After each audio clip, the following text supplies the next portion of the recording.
안녕하세요. 송쌤입니다. 먼저 구독, 좋아요 부탁드립니다. 오늘은 등록 결격 사유, 줄여서 우리가 결격 사유 이렇게 부르죠. 등록 결격 사유 넓게 이해하셔야 돼요. 등록도 안 되고 중개 보조원도 못하게 하는 거. 힘이 센 거다. 등록 결격 사유는 중개 보조원도 못하게 하는 거. 1번 미성년자는 만 19세 미만. 미성년자 예외 없어요. 무조건 나이 먹어야 돼. 만 19세 성년자가 돼야 결격사유 벗어난다. 만 19세 이렇게 나오면 결격사유 아니에요. 만 19세는 성년자니까 만 19세 미만 미성년자 결격사유. 피한정 후견인 피성년 후견인 결격사유 언제까지? 종료심판 받을 때까지. 종료심판 받아야 결격사유 벗어난다. 파산자 복권돼야 결격사유 벗어난다. 법률상 개념 피한정 후견인 피성년 후견인 파산자는 법률상 개념. 그래서 종료심판 받아야 되고 복권돼야 되고. 개인회생은 결격사유 아니고요. 피특정 후견인도 결격사유 아니고. 2번 만기 석방은 집행 종료랑 같은 거죠. 만기 석방 집행 종료 플러스 3년. 3년 지나야 되는 거예요. 만기 석방 플러스 3년 집행 종료도 같은 거니까 플러스 3년. 가석방은 중간에 나온 거 잔연기를 더해주고 다시 3년 더해주고. 가석방 플러스 잔연기 플러스 3년. 특별사면 집행 면제랑 같은 거죠. 잔연기를 면제시켜준 거 3년은 더해주고 특별사면 플러스 3년. 집행 면제 같은 거니까 플러스 3년. 일반 사면은 전과자가 아니라 일반인 된 거 나오면 즉시 벗어난다. 그래서 이렇게 네 가지 비교할 수 있으면 되고. 집행유예는 나쁜 놈이다. 감옥에 안 갔지만 나쁜 놈이다. 그래서 결격기간 늘려줬다. 집행유예 기간 플러스 2년간 결격사유. 집행유예 기간 플러스 2년간. 선고유예, 기소유예는 결격사유 아니다. 유예 세 가지를 배우는데 그 중에서 집행유예만 집행유예 기간 플러스 2년간 결격사유.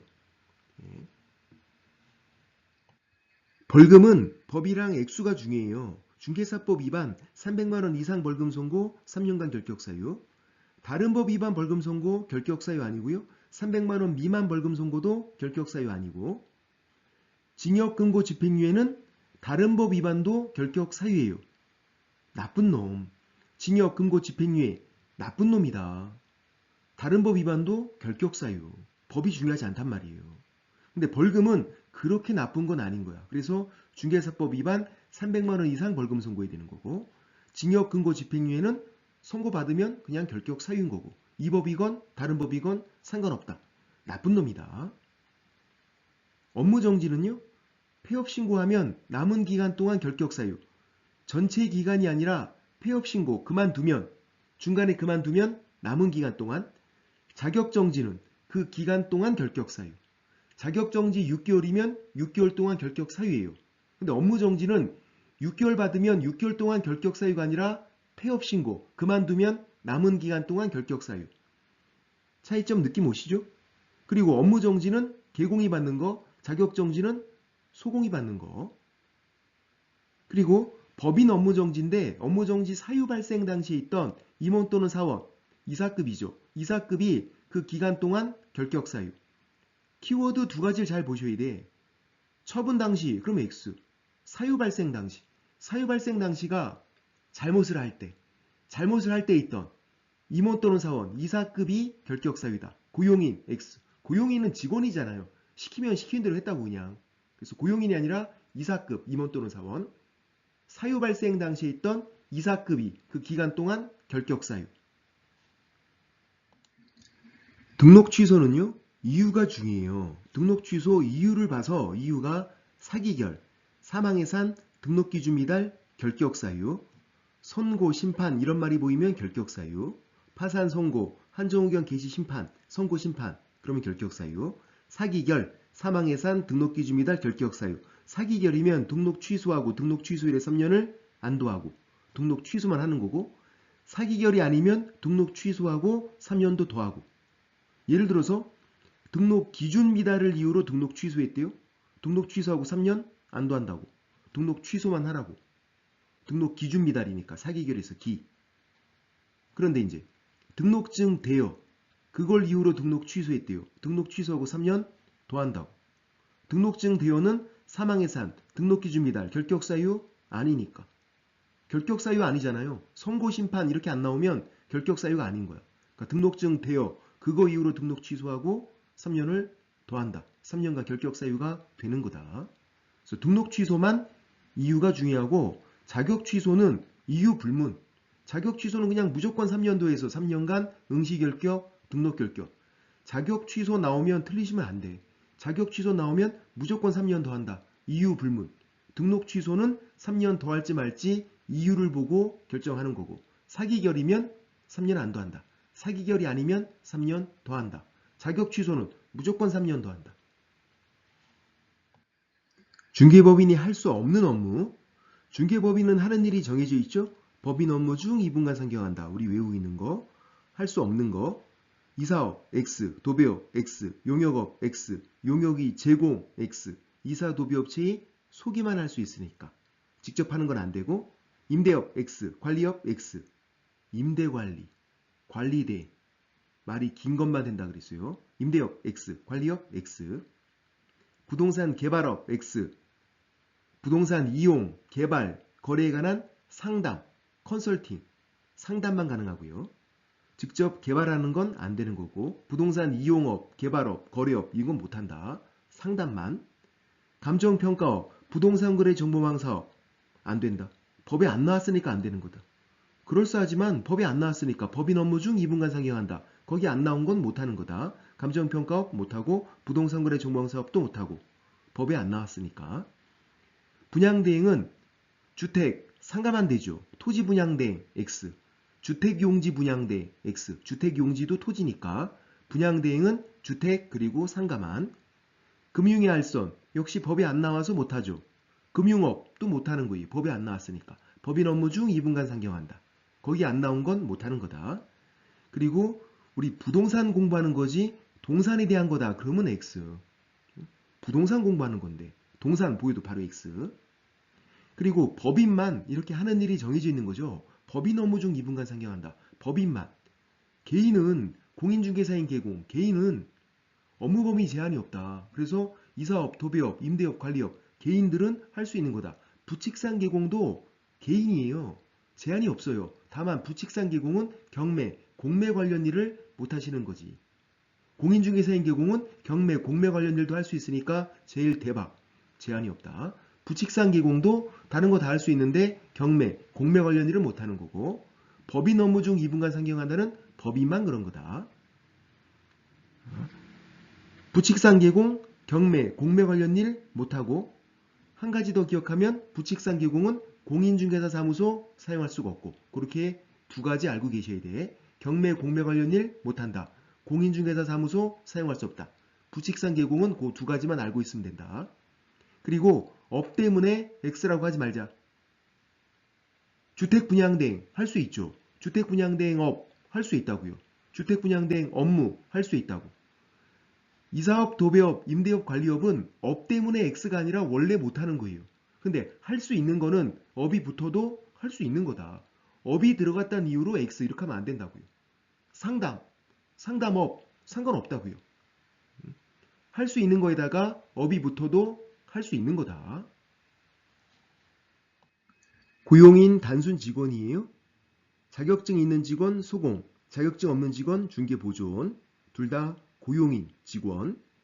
임원, 사원은 이사급, 직책이 다르고, 임원, 사원은 직책이 높죠. 이사급이니까. 고용신고, 고용관계 종료신고는 고용인만 신고하는 거예요. 임원, 사원, 이사급은 신고하는 거 아니고 고용인만. 소공, 중개보존, 고용인만 신고하는 거고, 고용신고는 업무 개시 전까지, 고용관계 종료신고는 10일 이내. 그리고 고용신고는 전자문서가 되고요. 고용관계 종료신고는 규정이 없으니까 안 되고, 둘 다 사후신고예요. 고용한 경우에 신고하는 사후신고고, 종료한 경우에 신고하는 사후신고다. 위반하면 업무정지, 고스톱, 고용신고, 고용관계 종료신고는 스톱, 정지, 스톱이 정지잖아. 업무정지, 고스톱. 고용신고, 고용관계 종료신고는 스톱, 정지, 업무정지, 고스톱. 신고들은 사무소 이전 신고, 휴업, 폐업, 재개, 변경 신고, 100만 원 이하의 과태료. 다른 신고들은 근데 고용신고나 고용관계 종료 신고는 과태료가 아니라 업무정지, 고스톱. 그래서 혹시 모르니까 아직 나온 적은 없어요. 혹시 모르니까 한번 기억하고. 그리고 중개보조원만 인원수 제한이 있죠. 개공, 소공 합한 수의 5배를 초과할 수 없다. 개공 혼자 하면 5명까지, 소공 1명 고용했으면 10명까지 고용할 수 있고요. 위반하면 절등치 플러스 1년 1천. 제재가 굉장히 세고, 소공은 인원수 제한이 없어요. 중개보조원만 인원수 제한이 있는 거고, 또 중개보조원만 고지 의무가 있는 거죠. 자기가 중개보조원인 거 미리 고지를 해야 돼요. 위반하면 500과태료. 중개보조원 빼박이에요. 500과태료. 개공도 함께 500과태료인데 개공은 무과실이면 과태료 받지 않는다. 그러니까 개공이 무과실일 때 중개보조원도 과태료 받지 않는다. 아니라고. 중개보조원은 빼박이라고. 500과태료. 개공은 함께 500과태료인데 무과실이면 과태료 받지 않는다. 개공만 면책 규정이 있는 거예요. 고용인 업무상 행위를 개공행위로 본다. 업무상 행위예요. 모든 행위 X. 본다예요. 추정한다 X. 그래서 고용인이 업무상 행위를 한 거를 개공이 한 거로 보고 개공이 책임져라. 그런 말인 거고, 업무상 행위는 중개사고를 친 거. 고용인이 중개사고 친 거를 개공이 사고 친 거로 보고 개공도 책임져라. 책임 3가지. 민사, 형사, 행정상 책임. 민사는 손해배상, 형사는 벌금, 양벌 규정, 행정상 책임은 취소, 정지. 이런 단어 보고 눈치를 챌 수 있어야 되고, 민사는 무과실 책임이죠. 개공이 무과실이어도 배상 책임을 진다. 돈 물어준 다음에 구상권 행사하면 되고요. 민사는 무과실 책임. 형사는 무과실이면 벌금 선고받지 않는다. 징역은 양벌 규정으로 징역은 선고받지 않아요. 벌금만 따서 벌금 선고받는데 벌금도 무과실이면 선고받지 않는다고요. 면책 규정이 있고 민사 따로 형사 따로. 또 양벌 규정으로 벌금 선고받죠. 징역은 불가능하니까 벌금 선고받는다 하더라도 결격 사유는 아니다. 양벌 규정 벌금 선고는 고용인 잘못으로 벌금 내는 거잖아. 개공 본인이 잘못한 건 아니니까 결격 사유는 아닌 거다. 형사는 요 2가지 알고 있어야 돼요. 개공이 무과실이면 벌금 선고받지 않는다. 그리고 양벌 규정으로 벌금 선고받더라도 결격 사유는 아닌 거다. 중개보조원은 행정처분 받지 않는다. 취소, 정지 그런 거 안 받아요. 취소나 정지할 게 없어서. 소공은 자격정지 받고요. 개공은 고용인 잘못으로 행정처분을 받는데 고용인, 소공, 중개보조원 똑같아요. 개공 입장에서는 소공, 중개보조원 차이가 없어. 다 고용인인 거예요. 그래서 고용인, 소공, 중개보조원이 절등치 사고 치면요. 개공, 절등치를 받는 거고요. 고용인이 소공, 중개보조원, 임등치 사고 치면요. 개공, 임등치를 받는 거고, 고용인, 소공, 중개보조원 나눌 필요 없다고. 개공 입장에서는 고용인이 업무정지 사고 치면 개공, 업무정지 받는 거고요. 고용인이 사고 친 거를 개공이 사고 친 거로 보고 개공이 행정처분 받는다. 절등치 사고 치면 절등치 받고요. 임등치 사고 치면 임등치 받고, 업무정지 사고 치면 업무정지를 받고. 면책 규정 없어요. 면책 규정은 형사만 있는 거예요. 민사, 무과실 책임, 행정 처분 받는 것도 무과실 책임이에요. 오늘은 여기까지. 쏨빠!